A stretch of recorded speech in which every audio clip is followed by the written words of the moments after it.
तो यूपी की जमीन पर जिसने रेस जीत ली वो लोकसभा चुनाव में सबसे आगे निकल सकता है और यही वजह है कि भाजपा ने मिशन 80 का लक्ष्य तय कर रखा है। तो विरोधी दलों का दावा है कि वे भाजपा के सपने को कभी पूरा नहीं होने देंगे और इस बीच भाजपा ने लोकसभा चुनाव के प्रचार का अभी से शंखनाद करने का इशारा दे डाला है।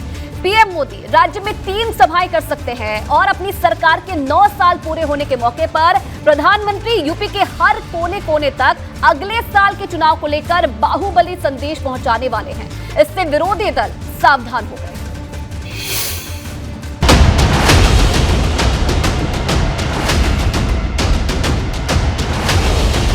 यूपी के निकाय चुनाव में जीत मिलने और कर्नाटक के विधानसभा चुनाव में हार मिलने के बाद भाजपा सतर्क हो गई है।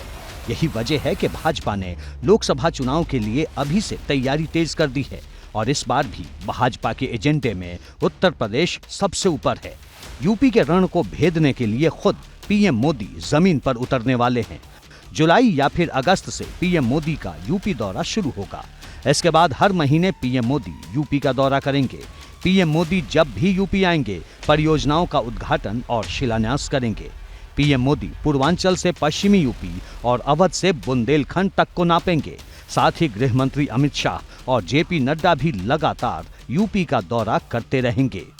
यूपी में लोकसभा की 80 सीटें हैं और जिस तरह भाजपा ने नगर निगम के चुनाव में क्लीन स्वीप किया उसी तरह लोकसभा की सभी 80 सीटों को जीतने की तैयारी है, क्योंकि देश के बाकी हिस्सों में अगर कहीं कोई ऊंच नीच हो तो उसकी भरपाई उत्तर प्रदेश में की जा सके। मैं बार बार कह रहा हूं कि जो मुख्य विपक्षी दल हैं उनकी स्थिति इस चुनाव में निर्दलियों से भी ज़्यादा बदतर हो गई है। नगर पालिकाओं में समाजवादी पार्टी केवल 8 स्थानों पर अपने सिंबल पर जीत पाई है। बहुजन समाजवादी पार्टी केवल 1 स्थान पर जीत पाई है और समाजवादी पार्टी जो नगर पंचायतें हैं, नगर पंचायतों की स्टैटिस्टिक्स भी अमूमन हमारे फेवर में नहीं रहती है। कुछ ही दिनों में मोदी सरकार के 9 साल पूरे होने वाले हैं। इसे लेकर भी पीएम मोदी, गृह मंत्री अमित शाह, राजनाथ सिंह और नितिन गडकरी की यूपी में रैली होने वाली है। लोकसभा चुनाव में भाजपा का सबसे ज्यादा फोकस उन 14 सीटों पर रहने वाला है जहां 2019 के चुनाव में उसे हार मिली थी। 2019 में हारी हुई 14 सीटों पर अमित शाह और जेपी नड्डा के कार्यक्रम करवाए जाएंगे। सबसे ज्यादा कोशिश दलित और पिछड़ों के बीच पकड़ मजबूत करने की होगी। इसके अलावा प्रचार, चुनाव प्रबंधन समेत कई मुद्दों पर रणनीति तैयार की जाएगी। भाजपा के मौजूदा सांसदों के बारे में जमीनी फीडबैक जुटाने के साथ ही बदले राजनीतिक समीकरण में संभावित प्रत्याशियों की तलाश का काम भी शुरू किया जाएगा। इसके अलावा अमित शाह और जेपी नड्डा की देखरेख में चुनावी सर्वे भी करवाया जाएगा।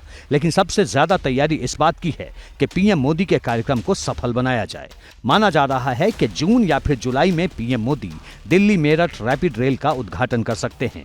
इसके बाद अगस्त या सितंबर में ग्लोबल इन्वेस्टर समिट के पहले ग्राउंड ब्रेकिंग सेरेमनी में पीएम शामिल होंगे। आगरा में मेट्रो ट्रेन के संचालन के दौरान भी मोदी शामिल हो सकते हैं।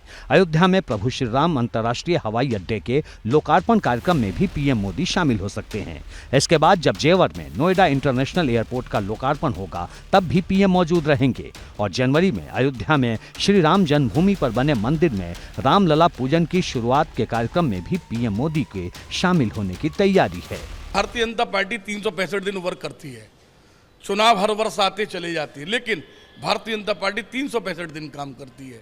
निकाय चुनाव समाप्त होते ही अब क्षेत्र की बैठक के माध्यम से जिले पे बैठकें और फिर आगामी जो 9 वर्ष हमारे मोदी जी के हुए हैं वो 1 महीने के कार्यक्रम, उसके बाद 2024 की तैयारी। प्रधानमंत्री के भी कार्यक्रम उत्तर प्रदेश में कई सारे रैलियां प्रस्तावित। हाँ, मुझे लगता है कि वो जून के अंदर उनकी जो रैली प्रस्तावित है वो 100% बहुत सक्सेसफुल होंगी। लोकसभा चुनाव को लेकर भाजपा एक्टिव मोड में आ गई है। जून के बाद से जब भी पीएम मोदी यूपी की सियासी जमीन पर पहुंचेंगे विरोधियों पर जमकर बरसते दिखाई देंगे और विरोधियों पर हमले की सबसे बड़ी तस्वीर उस वक्त सामने आएगी जब राम जन्मभूमि पर बन रहे राम मंदिर में पूजा की शुरुआत होगी। एबीपी गंगा के लिए ब्यूरो रिपोर्ट।